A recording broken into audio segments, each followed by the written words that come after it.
ఏదైతే ఒక లోపం అనుకున్నామో ఆ లోపాన్ని మనం అధిగమించాం. నిజంగా చాలా చక్కగా మంచిగా చెప్పడం అయితేమి నాకైతే చాలా ఆనందం అనిపించింది. అన్నిటికంటే 80% మీ డిసిప్లైను, చెప్పే విధానము, మాట్లాడుకుని అంటే టీచరు ఏది చెప్తే అది ఫాలో అయితే మీ భవిష్యత్తు బంగారు భవిష్యత్తు.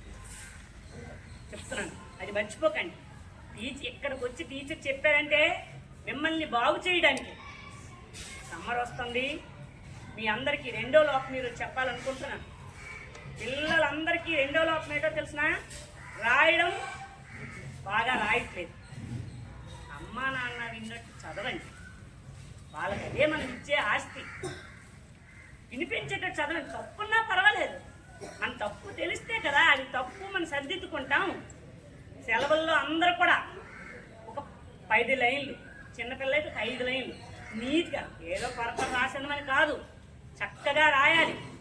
మీరందరూ కూడాను జూన్ 12న మీరు రాసిన పేపర్స్ అన్ని తెచ్చి చూపించాలి. ప్రతి క్లాస్కి ఒక గిఫ్ట్ ఉంది. మేము ప్రకటించామేమని అనుకోవద్దు. తప్ప ఎవరిచ్చినా ఇవ్వకపోతే నేను మాత్రం ఇస్తాను. తెలుగు, ఇంగ్లీషు, హిందీ, పెద్ద పిల్లలు హిందీ 3 సబ్జెక్టులు మీకు ఎంత నచ్చితే అంత రోజు చక్కగా రాయడం నేర్చుకోండి. మనం దేన్ని కూడా ఒక అలవాటు చేసుకోవాలి. ప్రతిదీ మనము అలవాటు చేసుకున్నామనుకో అది మన వ్యసనంలో మార్చుకోవాలి. మన చదువు మంచి అలవాట్లన్నీ మంచిగా మనం మారాలి.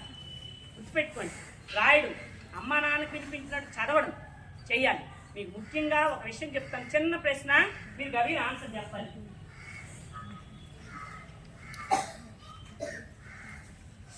ఇదే చెప్పండి.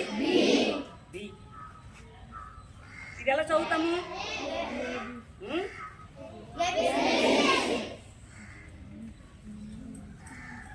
జాగ్రత్త చూడండి. ఈ నెంబర్ ఎంత? 234. దీన్ని నేను టచ్ చేశానా? ఒకసారి రాశాను. మనం కూడా ఎవరి పక్కనుంటే వాళ్ళ కనిపిస్తాం జనాలకి. ముఖ్యంగా అమ్మాయిలు, సెలవులు వస్తున్నాయి, అమ్మకి చెప్పకుండా ఎవ్వరింటికి వెళ్ళొద్దు. నేను ఇవాళ చెప్పడానికి ప్రధాన కారణం అదే. అమ్మకి చెప్పకుండా ఏ పని చెయ్యొద్దు.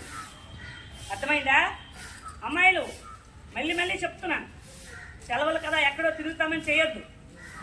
మనం ఎవరి పక్కన ఉన్నామనుకో వాళ్ళలాగా మారిపోతాం. అందువల్ల మనం మంచోళ్ళ పక్కన ఉండాలి. ఈ మీరు బి అనుకుంటారు, 1, 3 కానీ మీరు చూసినండి బి అనుకున్నారు. ఇక్కడ ఏ బి ఉంటే ఏ సి ఉంటే బి అనుకుంటారు.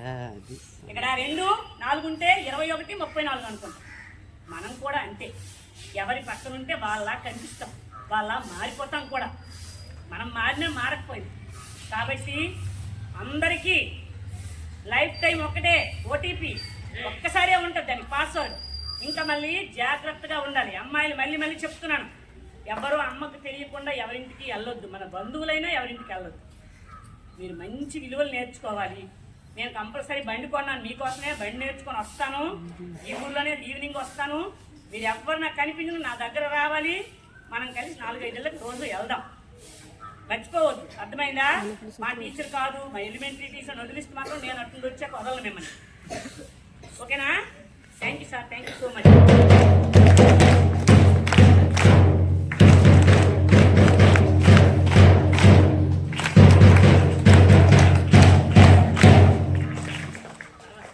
Morning all of you.